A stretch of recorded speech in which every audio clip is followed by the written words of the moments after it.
So I was talking to somebody earlier on one of the keto groups, and somebody asked if one of the Atkins bars was keto friendly. And I'm thinking to myself, it can be, but it's not really clean keto.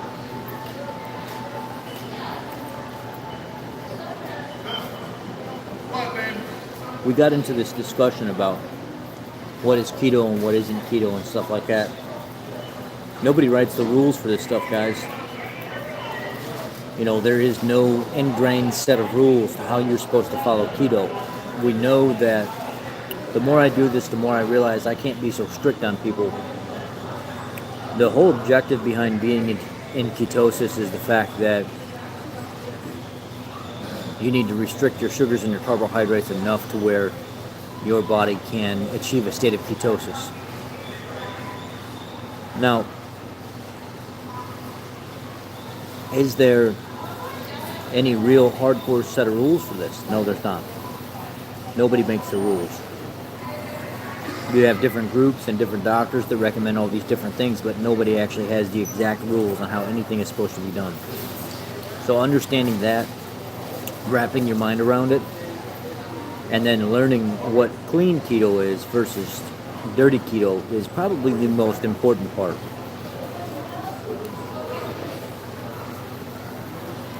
I think we all have to understand that we all come from different paths, and as we progress along our journey, we should be trying to achieve the best for ourselves and learning that, you know, you can do better.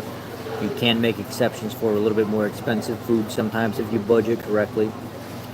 And the more you try to achieve a better state of being, the healthier you're actually going to be in the long run. But there's a lot of times we don't make that effort to get there. And she was saying, you know, keto was always 20 this and that, and I'm thinking to myself, no, it's really not. Keto was up to 50 grams of carbohydrates or whatever you can have that would leave you in a state of ketosis. It was never 20 grams and no more. People have changed the rules along the way. I could go up to about 72 grams of carbohydrates per day and still be in ketosis because I work out a lot. I'm always in the gym. But I don't do that. I know it's not safe for me to do that. I just think that a lot of us don't understand that even though we know there's a clean way, we know there's a more strict way, we know there's a better way to follow things, everybody's not in the same boat as us. And all we can do is let them start their journey, try to do the best that we can, coaching them, and then slowly bring them up to par along the way. And then normally they catch on by themselves and they do it on their own. Their body automatically responds and says, look, I've been eating all this canola oil and this Hellman's mayonnaise and these different types of sugary products and stuff, you know, like ketchups and things like that. And I'm not getting as much results off doing that. Maybe I should back off on all that stuff. And then they just naturally learn to find cleaner, better products. And I think that's what it's all about. It's just learning. Now, the people that do it for years and they don't learn and they continue to do the same thing, those are the people I typically have an issue with. Those are the people that I don't like teaching other people how to do keto because they just simply don't learn. They don't get better and they don't progress.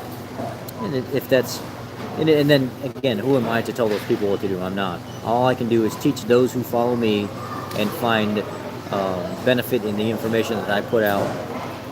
And that's it. I mean, do we really know where the original ketogenic protocol outside of therapeutic ketosis came from?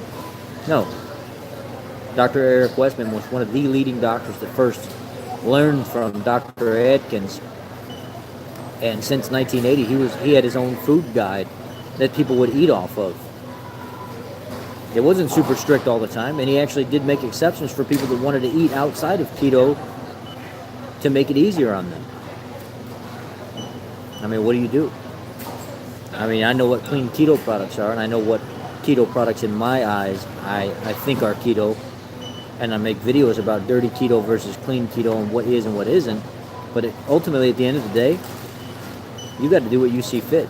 And if you're losing weight on something that you're doing that's better than what you were doing before, don't quit because of some guy like me. But if you're struggling and you're trying to figure out what's going on and some guy like me comes along and says something that triggers something inside your head to make you want to do better, that's a good thing then. and I've done my job, which that's happened hundreds of times, if not more. Anyhow, just wanted to talk to y'all at lunchtime. Have a great day.